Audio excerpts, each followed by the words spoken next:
Far out in the uncharted backwaters of the unfashionable end of the western spiral arm of the galaxy lies a small, unregarded yellow sun.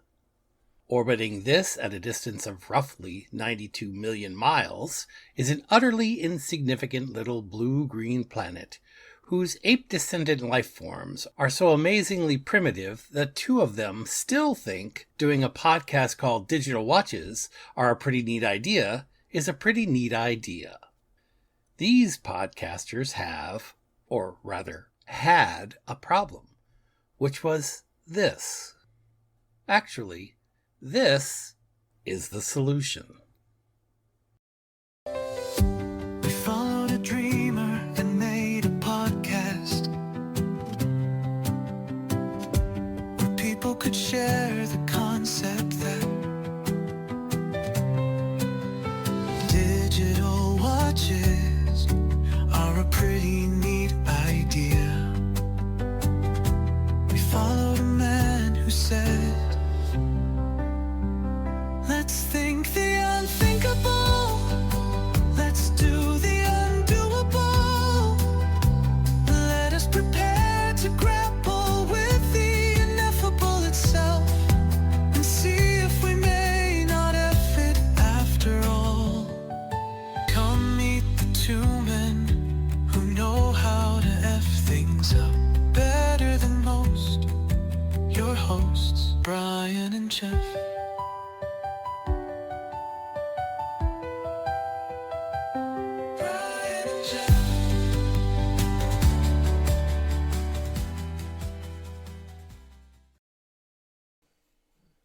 Hey, Brian, what's this?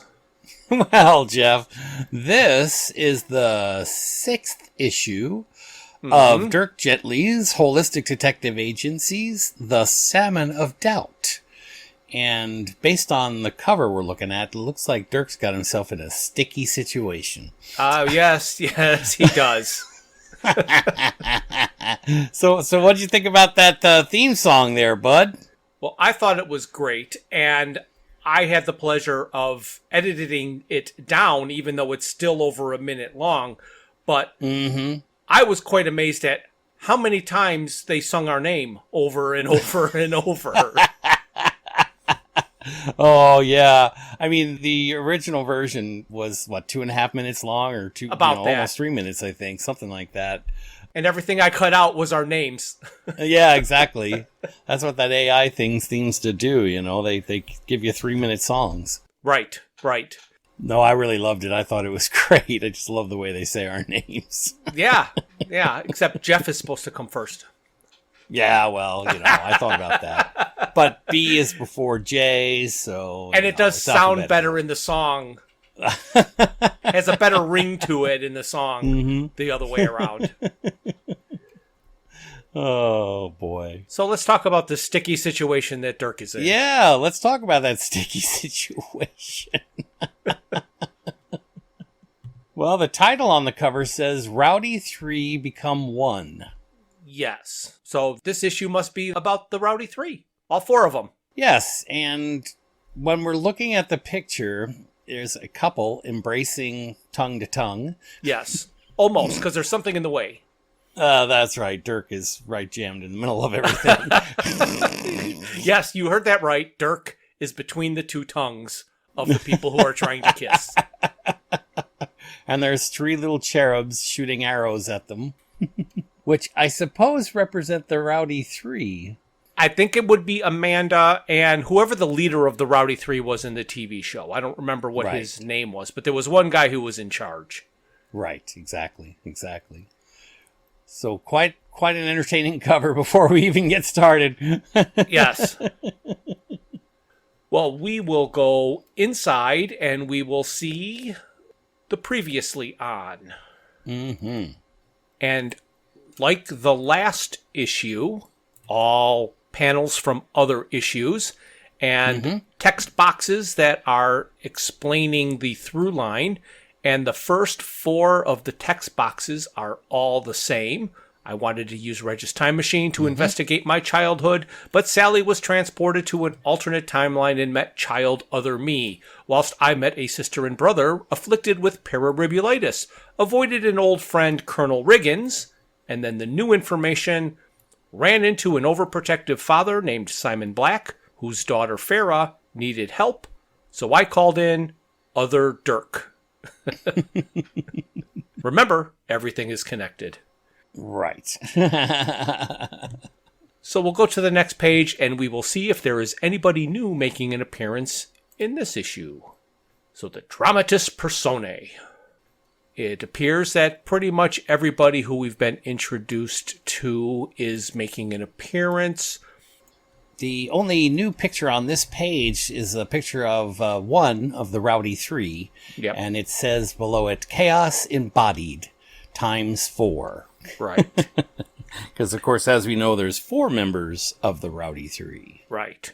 And even though we've met the Rowdy Three in previous issues, they're actually using different pictures each time they introduce the Rowdy Three into the comic book. Interesting. All right, so we will go to the first page of the story.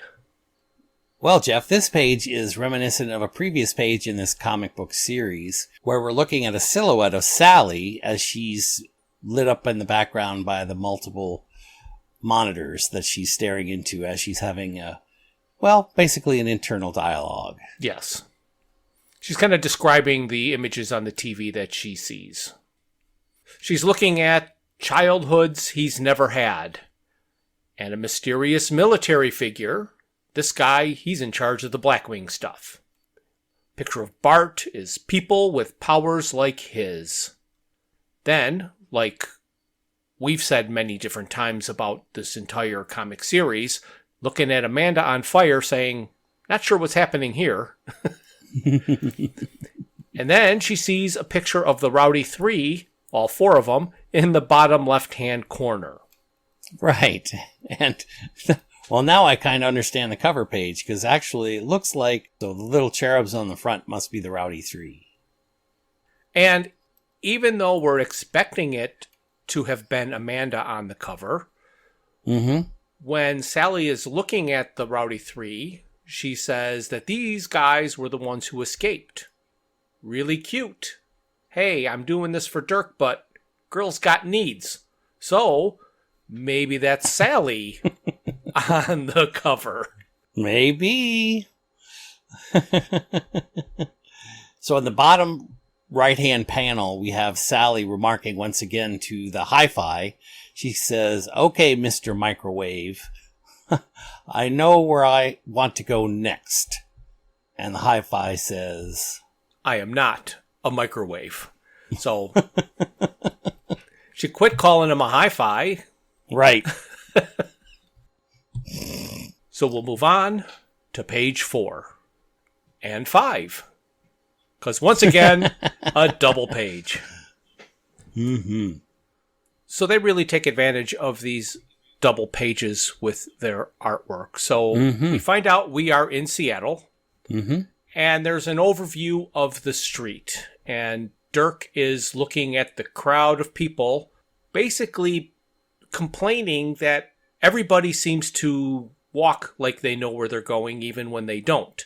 So his randomly following people who look like they know where they're going is quite difficult. Right. I'm still a little flummoxed, but I got it. And while he is trying to decide, he hears his name called. And he goes, yes, no, I'm undercover. And they do a really good depiction of a person being torn on which way to go. Right, right. And then Farah walks up to him and says, hey, I'm Farah Black. We thought we're meeting at the hotel. Why are you here? Right. He says he went out for some tea and, I forgot the name of the hotel. Right. Which he's standing in front of if you look at the... Yep. You see the Perriman Grand Hotel in the back of the scene. Dirk tries to explain that his methods are unique. Yes. And in the crowd of people, and I don't know if this is something that is intentional or coincidence. But there's somebody that is holding up a sign that says, "Sinners will burn." And we do know that Amanda has been catching on fire. So I'm wondering if this is playing into that, or if it's just your stereotypical "sinners will burn" sign that you see on city streets. Yeah, that's absolutely right. I've been staring at this image for quite some time, trying to figure out if there's anything here that we're missing. And I'm not sure that there is. Nope, I think it's pretty cut and dry. I don't know why all the pipes are on the outside of the building. It's Seattle. It's got to get quite cold there. Yeah, exactly. All right, so we will move to page 6 and 7, because again, another double page.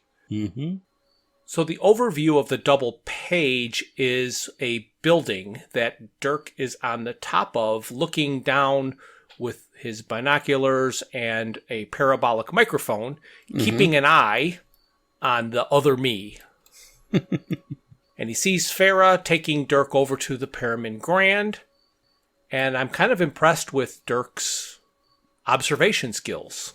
Yes, at this point, as he's looking down off the roof, his inner dialogue goes something along like this. He says to himself, his execution is sloppy, but at least he knows the rules. Rule number 7, never meet the client where they asked you to meet them. Sets the power dynamic all wrong. And who's that, he asks himself. And so he looks down and he sees Todd in his bellman outfit. And he says, "This one is familiar. He looks a bit like Fire Girl, the brother." So he recognized a family resemblance between the girl who was on fire and a random bellman on the street. I guess he is so used to the interconnectedness of everything that it makes his mind jump there pretty quickly. Absolutely. And then there's a giant vroom that comes out of nowhere. And in this panel on the right-hand side of the page, we see Dirk in both his incarnations. Yep. And Todd looking over their shoulder towards the sound, wondering what the heck that is. Right. And probably the most interesting thing on this page is the sign that's attached to the side of the building, which starts to spell out MILLIWA.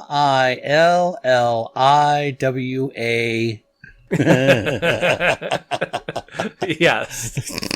Millie Ways. Little Easter egg for us. Yes. The end of the universe is in Seattle. I knew that's where it was going to be. Right.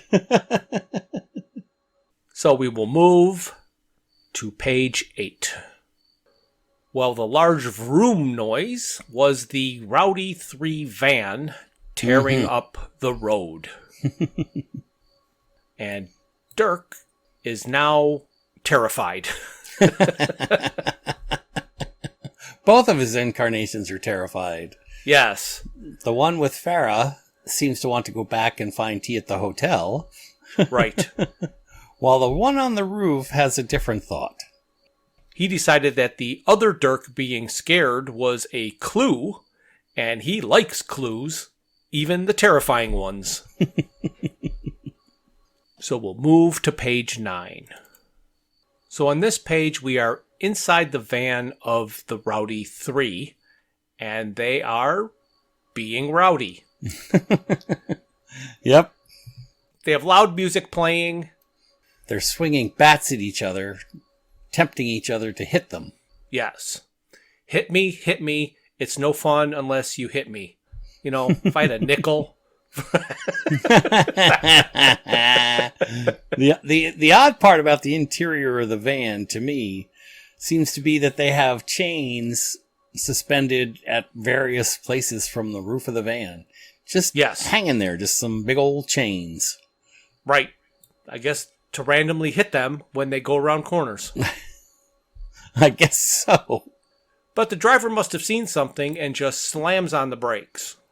And the reaction in the back is, as you would expect, physics threw them all forward. Yes. Into the driver. Into the driver. As they're all flying forward, one of them that asked to be hit said, "Not like that." And then somebody's going, What? And then there's a third one. Why does he yell Kong? I don't know. For some unknown reason, he screams out, Kong? Right.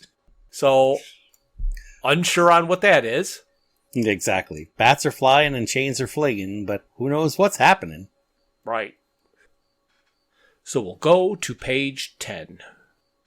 So the reason the driver slammed on the brakes is apparently Sally Mills has materialized in a superhero pose, landing on the hood of the van, pressing up against the windshield. Mm-hmm. And he remarks as he's looking up at her, I know you, you're Tree Girl. And she says, I know you, handsome chaos mercenary man. And then Sally, with a sly look, compliments Mr. Microwave. And Mr. Microwave starts, I am not, what's the use? So I think he will just accept any moniker. That's it, that she chooses. So we will go to page 11. Elsewhere. Yes. Is he sitting on the toilet?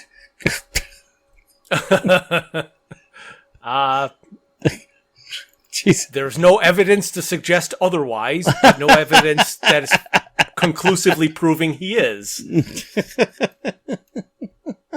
And that would be Peas Bottom. Mm-hmm. Oh my goodness. This is not what I expected when we turned this page, Jeff. No, so they're showing the Fantasyland, and then there's a castle, and smoke is coming out of the castle, and the smoke is becoming cat frogs, or cat chickens. Looks like it's a bird leg. Cat chickens, yep. Well, it's even hard to say that because it looks like they have human hands. Yeah, it's human very hands, cat body, bird feet. And then we've already mentioned Peas Bottom sitting down with a grimacing look on his face. Like he has something to do. Yes. Trying to make something materialize. Uh-huh.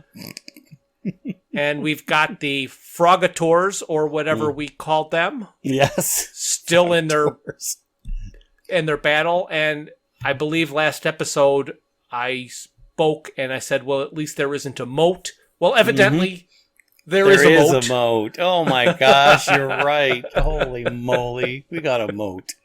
And it doesn't look like it's filled with nice, clean, clear water, does it? No, it doesn't. It's yellow. Mm-hmm. Quite yellow. And in the bottom left-hand corner, we've got a little inset picture of our friend Reg and his new best friend Izzy. Yes. Trying to hide from whatever chaos is going on around them. Correct. All right. So we'll see what chaos ensues on page 12. Okay, Brian, I am going to explain what I see on this page, and you are going to tell me how it is possible. Okay. So the upper left-hand corner, we see Peas Bottom pulling on a rope. That's right. Nope, he is not flushing the toilet. He is pulling up the drawbridge that is over the moat. The next thing we see is the drawbridge going up, and the Frogators are stopped at the end of what now became a pier because they cannot get into the castle because the drawbridge is up. They then show a Frogator apparently trying to jump over into the castle somehow, but either way, Reg and Izzy are on the other side of the moat, and Izzy is telling Reg to be quiet. And then next thing, Izzy and Reg are running up the stairs of the castle, inside the castle, even though they were on the other side of the moat when the drawbridge went up. And there's a little bit more to this, but this is where I would like your explanation. Okay. I think there's only one flaw in your explanation of the page. Okay. When Peasbottom pulls the rope, unintuitively, and that's why I can understand what you were thinking, he is releasing the drawbridge. Oh, he's putting it down. Coming down. Ah. Right. So, unlike what we would expect, and and even the ropes and stuff that are shown as attached to the drawbridge don't really make much sense. But the drawbridge is coming down in the second panel. It comes down, and then the Frogators enter the castle, and shortly after that, Reg and Isaac storm the castle. So somehow they snuck past the Frogators. Right after the Frogators. I think After Frogators entered first, and then they came in after. Okay. So my mistake was not realizing the drawbridge was going down. Mm-hmm. It's not very clear. Well, not that I would know how to draw it any better to show it was going down versus up. Right, right. Normally when somebody's pulling on a rope, then something is being raised. Yeah, exactly. The physics of it doesn't make any sense. And why would it be a rope that he would pull on when it's clearly chains that are holding the drawbridge? Right. Well, so lots of pieces are not worked out very well in that particular drawing. And somehow he has released all the tension on the rope because the chains are all slack. So the drawbridge isn't just coming down. It's crashing down. So I guess if I was to draw this, a better depiction would have not been Peasbottom pulling the rope with the creak sound. Mm-hmm. He would have been letting it go. Right. And then it would have been falling fast the way it appears to be falling. Right. All right. Yep. All of our traditions say when a drawbridge is being lowered, we've got cranes and barrels of chain being slowly released on a wheel of some kind. So yes, logics that we are aware of don't seem to apply in this particular fantasy land. Nope. But it is a fantasy land. That is true. But as Reg and Isaac are ascending the stairs, Reg is saying to Izzy that it's about this time in the story that we ought to come up with a plan. Right. But a little bit late. That's because right. Peasbottom has grabbed Izzy. So we will move to page 13. We've now jumped back to the Rowdy Three, and they appear to be in some sort of forest, and the van is parked, and a couple of squirrels are getting a drink out of the brook, and maybe they will bring them little scraps of paper. For their entertainment while they're paused in the woods. Boy, that guy's flexible. Which guy is flexible? The first picture on the page, or the second picture on the page, they show him jumping over the van. Oh, to let open the door. Yeah. In, out?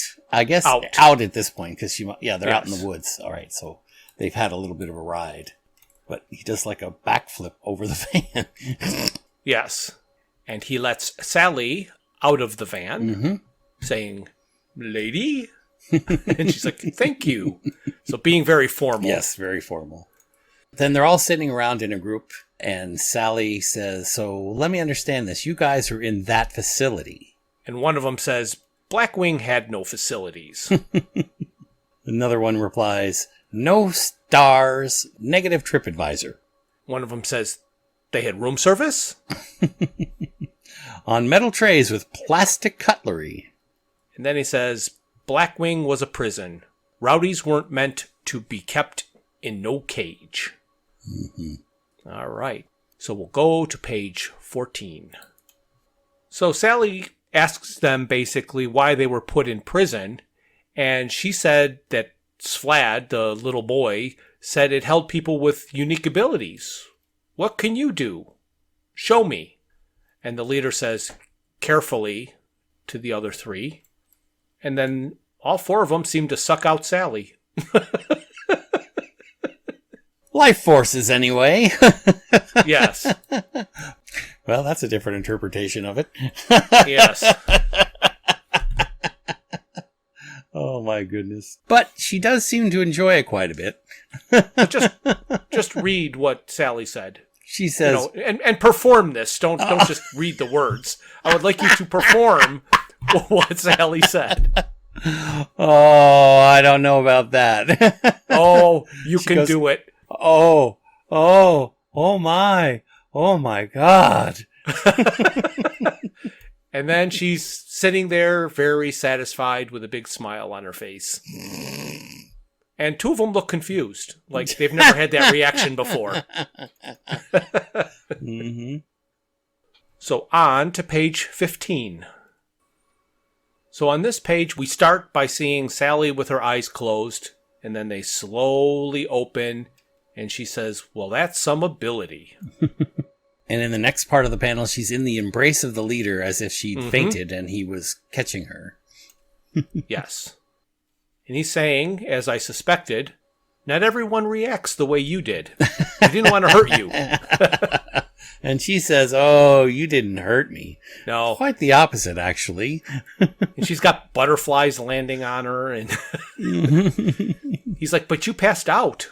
Yes, and she's flipping her hair back. She says, but not from pain.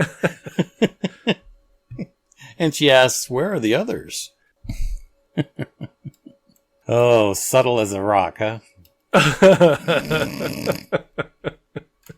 And I'm not quite sure what she's asking. Like, are they alone? Or bring the others? Yes, that's what I was thinking. Right. Well, we'll go to page 16. So the leader of the group explains to Sally that the rest of them went to get supplies. Even though they don't eat normal food, they figured she could use something. So the others will be destroying a McDonald's right about now. And Sally asks, well, because you feed on what? He says, emotion. The stronger, the better. Fear, anger, distress, confusion. Each has its own special taste, and everyone is different. You have a very special flavor. And she says, oh, that's sweet of you to say, and you do this without touching? We can do it all sorts of ways. Most people don't tend to look kindly at touching. So, of course, they touch. Hands. Oh, my goodness. This Arvin David has got some repressed... whatever you want to call it. Mm-hmm. So we'll move to page 17. Oh. Well, at least now we know who was kissing on the cover. Yep. We kind of figured it out. And here we have a full page of the leader of the Rowdy Three and Sally in an embrace pressed up against a tree with flowers floating in the air all around them. And Sally wanted to know if it was stronger if you touch. And I'm surprised she didn't say, not stronger, just harder.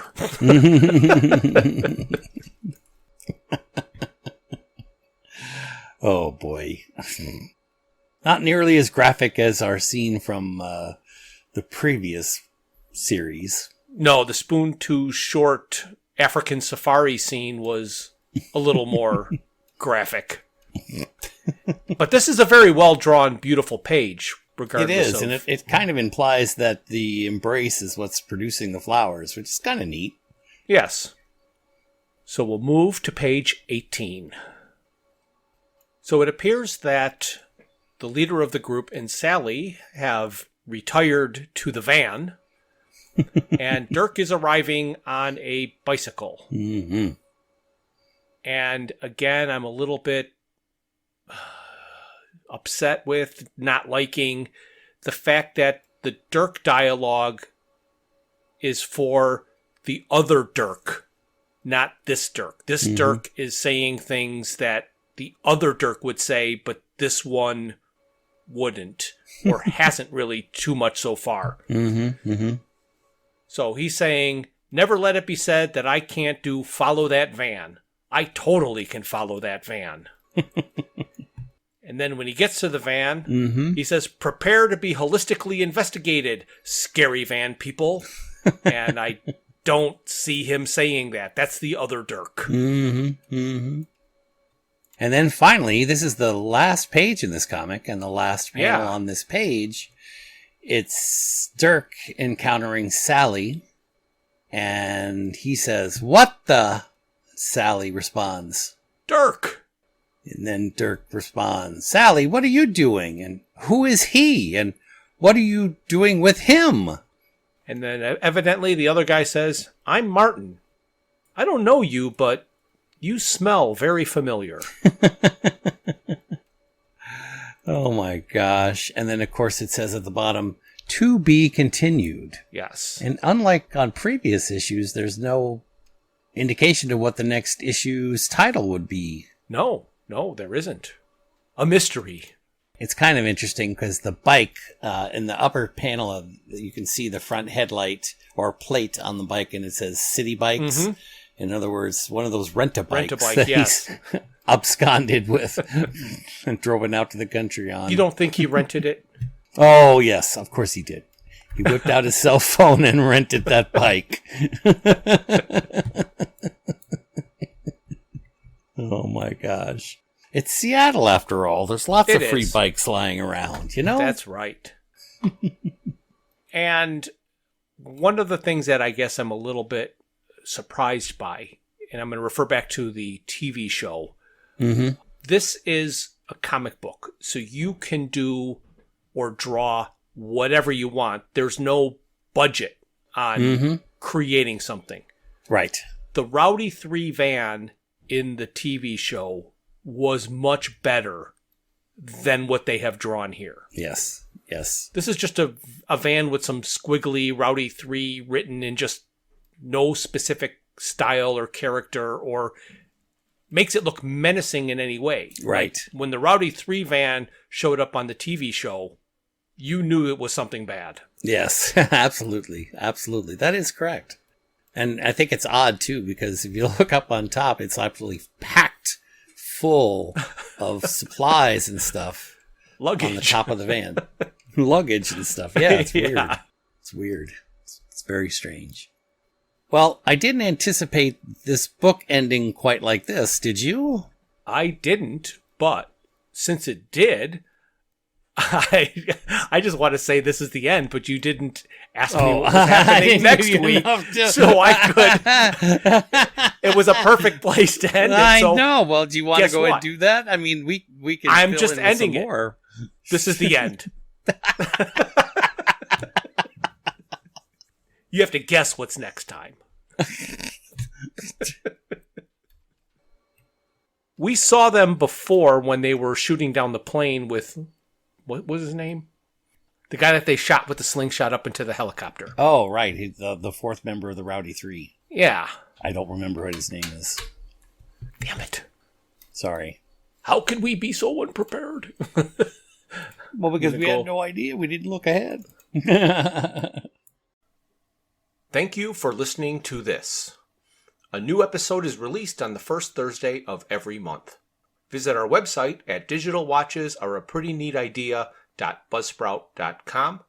While there, you can find links to all of my Hitchhiker's Guide to the Galaxy inspired t-shirt designs. You can contact us via email at digitalwatchespodcast@gmail.com.